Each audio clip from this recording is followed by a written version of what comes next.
परिवर्तन की प्रक्रिया और परमात्मा, यह बुक से हम तीसरा पार्ट इस वीडियो में सुनेंगे। परिवर्तन की प्रक्रिया और त्रिलोक। आत्माओं का निवास स्थान परम धाम है, जिसे मूल वतन ब्रह्मलोक भी कहते हैं। यह स्थूल वतन एक रंगमंच है, जहां आकर आत्माएं देह धारण कर पार्ट बजाती है।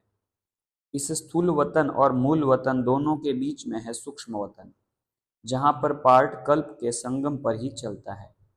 इसलिए बाबा ने कहा है कि सूक्ष्म वतन संगम पर ही होता है। परंतु प्रकृति के नियम अनुसार किसी स्थान का अस्तित्व खत्म नहीं होता है, इसलिए सूक्ष्म वतन तो सारे कल्प रहता है, परंतु संगम युग के बाद वहां पर कोई क्रियाकलाप, एक्टिविटी कुछ नहीं होती है, पार्ट कुछ नहीं होता है। सारे कल्प में आत्माएं जब परम धाम से इस धरा पर पार्ट बजाने आती है, तो उसे पार करने के लिए ही आती है, उसे पार करके ही आती है। परिवर्तन की प्रक्रिया अनुसार तीनों लोकों में भी परिवर्तन अपने अपने हिसाब से होता है। कल्प के आदि में अधिकांश आत्माएं परम धाम में होती है। कल्प के अंत में प्रायः सभी आत्माएं इस सृष्टि रंगमंच पर आ जाती है। परम धाम में नाम मात्र ही आत्माएं रहती है।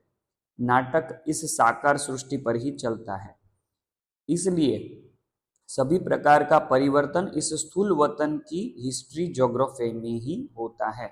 मतलब परिवर्तन की यह किताब है, तो परिवर्तन जो होता है वह इस साकार सृष्टि में ही होता है। तो यहाँ पर बताया कि परिवर्तन इस स्थूल वतन की हिस्ट्री ज्योग्राफी में ही होता है।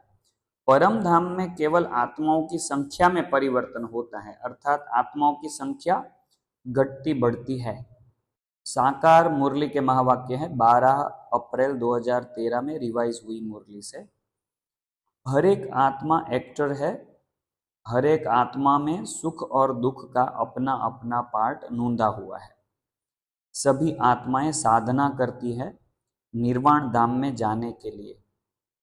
आत्मा कब परमात्मा में लीन नहीं होती, यह समझना बड़ी भूल है। लीन हो जाती है, यह समझना बड़ी भूल है।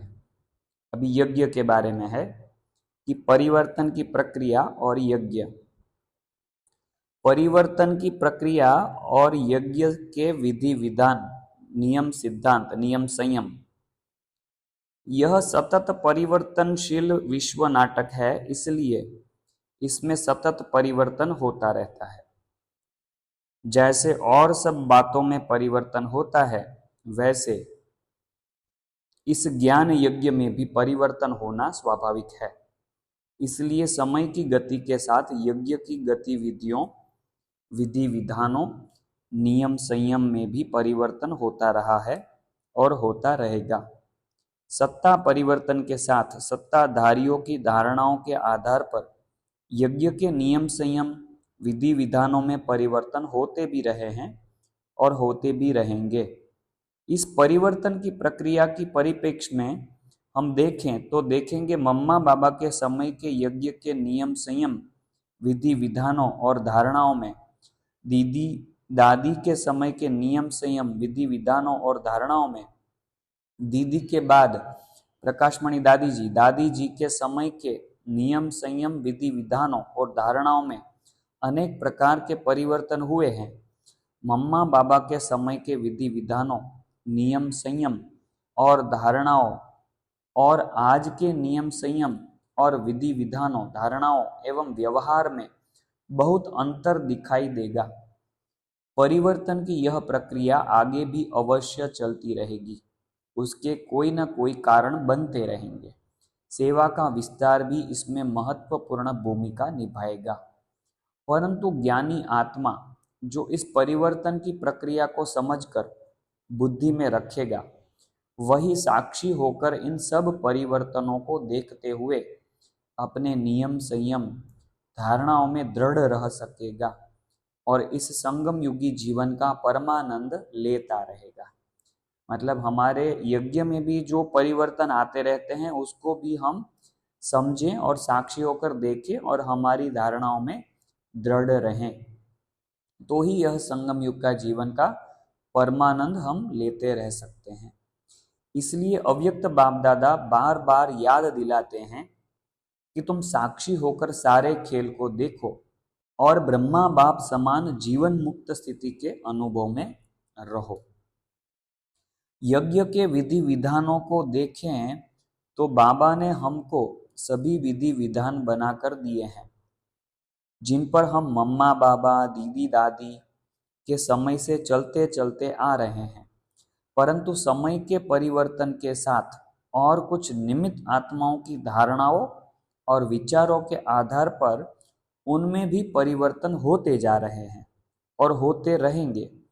उदाहरण अर्थ आज हम अनटच्ड चीजों के नाम पर अनेक प्रकार से खान पान में ढील करते जा रहे हैं, परंतु यह हम भूल जाते हैं कि खाद्य पदार्थ न केवल बनाने वाले के स्पर्श का बल्कि वातावरण और बनाने वाली आत्माओं की दृष्टि वृत्ति का भी प्रभाव होता है।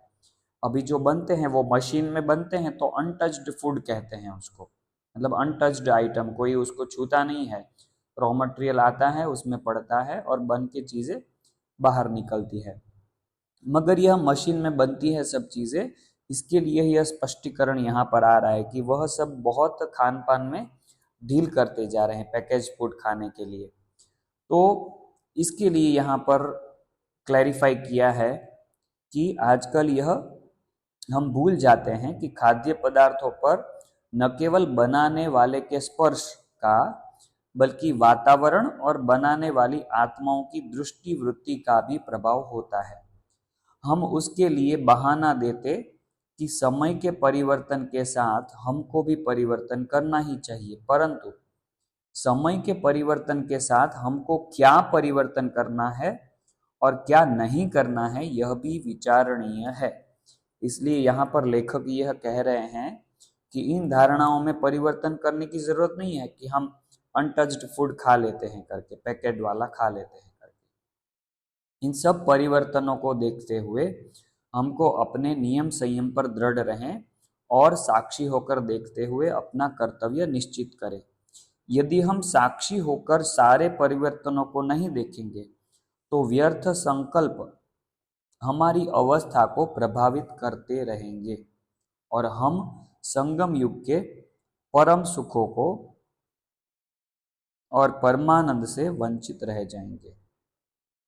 यथार्थता को देखा जाए तो जो यज्ञ एक ईश्वर परिवार के रूप में था, सब में पारिवारिक भावना थी, वह अभी एक गांव बन गया है और यज्ञ के मुख्यालय तथा समस्त यज्ञ की स्थिति को देखे तो देखने में आएगा कि हर आत्मा अपना कमा रही है और खा रही है। पहले क्या था, यज्ञ बना तभी कि सभी यज्ञ का ही खाते थे, मतलब एक ही जगह पे था। अभी क्या है, अलग अलग जगह पे सेंटर हो गए हैं, तो हर जगह पे अपनी अपनी मदोगरी आती है और वहां पर सेंटर पर जो सहयोग आता है उसी से काम चलता जाता है।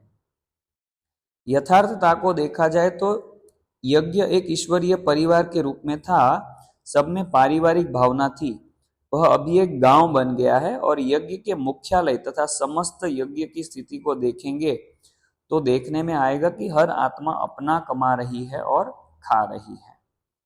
इन सब परिवर्तनों के होते भी वृक्ष के विधि विधान अनुसार यह ब्राह्मण परिवार बढ़ता ही रहा है, बढ़ता ही रहेगा और बढ़ते हुए अपनी मंजिल पर पहुंचेगा ही, इसमें कोई संशय की बात नहीं है।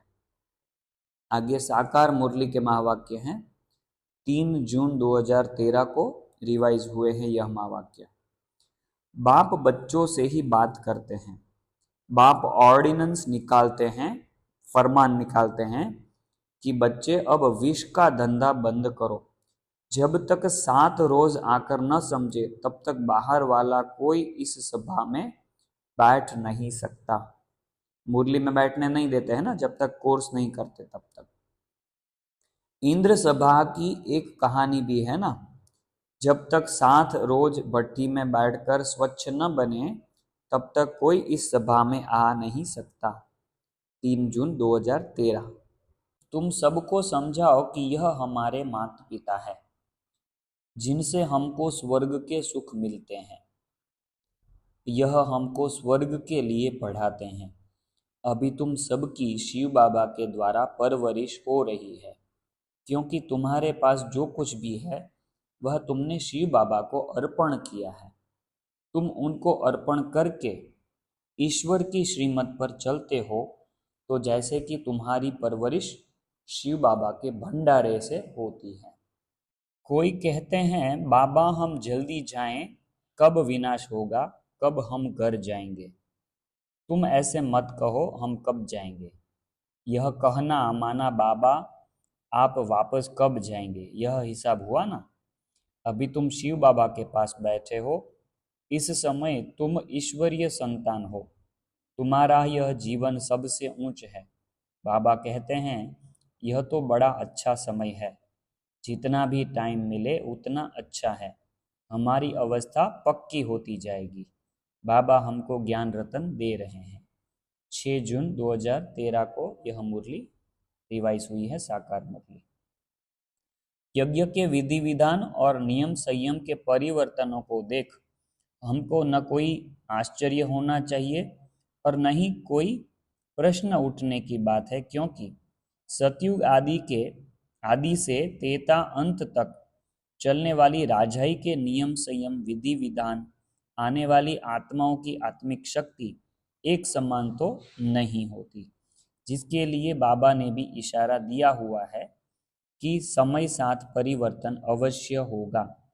हम यह भी जानते हैं कि सतयुग त्रेता की सारी राजाई की स्थापना अभी संगम पर ही होती है। संगम युग के नियम संयम विधि विधानों संबंधों का गहरा संबंध है। सतयुग त्रेता में होने वाले परिवर्तनों की आधारशिला संगम युग के परिवर्तन ही है। इसलिए यहाँ भी नियम संयम विधि विधानों व्यवहार आदि में परिवर्तन अवश्य संभावी है। अब प्रश्न है कि क्या यज्ञ में जो परिवर्तन हुए हैं और हो रहे हैं उसमें किसी का कोई दोष है या उसके लिए कोई दोषी है। उत्तर है जो विश्व नाटक को यथार्थ रीति जानता है और इस परिवर्तन की प्रक्रिया को जानता है, उसके लिए कोई दोषी नहीं है। कोई दुखी होता है या किसको दोष देते हैं, यह अपना सबसे बड़ा दोष है, क्योंकि हमने यथार्थ रीति ड्रामा के राज को और इस परिवर्तन की प्रक्रिया को नहीं समझा है। जो समझना अति आवश्यक है। यदि हमने यह नहीं समझा है तो जो शिव बाबा कहते हैं ब्रह्मा बाप समान जीवन मुक्त संपन्न और संतुष्ट स्थिति के अनुभवों में रहो, वह नहीं रह सकते या नहीं रह पाते, तो उसमें हमारा ही दोष है। बाबा ने कहा है अपना और दूसरों का पाठ साक्षी होकर देखो। यदि हम विनाश की प्रतीक्षा में जी रहे हैं तो सिद्ध होता है कि हमको संगम युग का सुख अनुभव नहीं हो रहा है, इसलिए हम विनाश की प्रतीक्षा कर रहे हैं। इसमें भी हमारा ही दोष है, क्योंकि हमने संगम युग की प्राप्तियों और अनुभूतियों को अनुभव करने का यथार्थ पुरुषार्थ नहीं किया है, इसलिए हम संगम युग के सुखों को अनुभव नहीं कर पा रहे हैं। वर्तमान समय हर आत्मा दूसरों को शिक्षा देने में बहुत निपुण हो गई है, परंतु बाबा कहते हैं हम जो दूसरों को शिक्षा देते हैं उसकी पहले अपने में धारणा नहीं करे तब दूसरों को कहे। वर्तमान समय हर आत्मा दूसरों को शिक्षा देने में बहुत निपुण हो गई है, परंतु बाबा कहते हैं हम जो दूसरों को शिक्षा देते हैं उसकी पहले अपने में धारणा करे तब दूसरों को कहे। यहाँ पर प्रिंटिंग मिस्टेक है, नहीं करे लिखा है, उसके बदले आना चाहिए धारणा करे तब दूसरों को कहे। यदि हम ऐसा नहीं करते तो उसके लिए हमको पश्चाताप करना होगा, क्योंकि यह सिद्ध करता है कि हमको इस बात का ज्ञान है परंतु हम खुद नहीं करते, दूसरों को कहते हैं या दूसरों से अपेक्षा रखते हैं कि वे ऐसा करें। यह हमारा परम कर्तव्य है कि हम इस विश्व नाटक को और परिवर्तन की प्रक्रिया को अच्छी रीति समझे और अशरीरीपन का सफल अभ्यास करें। यदि हम इस पुरुषार्थ को करते हैं तो हमको कोई दोषी नहीं दिखाई देगा और हम साक्षी होकर इस विश्व नाटक का और संगम युगी जीवन का परमानंद अनुभव करते कराते रहेंगे। परिवर्तन की प्रक्रिया और यज्ञ का सत्ता परिवर्तन एवं नियम संयम। समय के हिसाब से आदि रतन शरीर छोड़कर अपना अगला पार्ट बजाने के लिए एडवांस पार्टी में जाते रहते हैं और जाते रहेंगे। फिर यज्ञ की सत्ता अर्थात प्रबंधन जिन आत्माओं के हाथों में आएगा वे अपनी धारणाओं के आधार पर यज्ञ के विधि विधानों नियम संयम में अवश्य परिवर्तन करेंगे, जो देखने में भी आ रहा है और भविष्य में भी अवश्य होगा। परंतु ज्ञानी तो आत्मा का कर्तव्य है कि वह सब साक्षी होकर देखें और अपने नियम संयम पर दृढ़ रहें। परिवर्तन को देखते हुए कोई संशय या संकल्प उत्पन्न न हो। उसके लिए यह परिवर्तन की प्रक्रिया का यथार्थ ज्ञान बुद्धि में रहना आवश्यक है। बाबा मम्मा, दीदी दादी, दादियाँ और बाद में आने वाले जो भाई बहन होंगे उनकी धारणाओं में अवश्य अंतर होगा। इसलिए जब वे सत्ता में आएंगे तो यज्ञ के नियम संयम विधि विधानों धारणाओं को अपनी धारणाओं के अनुसार परिभाषित करेंगे। उसके प्रभाव से यज्ञ के नियम संयम विधि विधानों धारणाओं में अवश्य ही परिवर्तन होगा। अभी जो आगे का पार्ट होगा उसमें हम यहाँ से कंटिन्यू करेंगे कि परमात्मा मिलन का अलौकिक अनुभव और परिवर्तन की प्रक्रिया। गायन है आत्मा परमात्मा अलग रहे बहुकाल, सुंदर मेला कर दिया जब सदगुरु मिले दलाल। तो यहाँ से हम आगे का पार्ट शुरू करेंगे जो इस बुक का चौथा पार्ट होगा। यह बुक आपको कैसी लग रही है वो आप हमें कमेंट में ज़रूर बताएं ताकि इसको आगे कंटिन्यू किया जाए। इसमें बहुत सारी ऐसी राज भरी बातें आपको सुनने को मिलेगी। ओम शांति।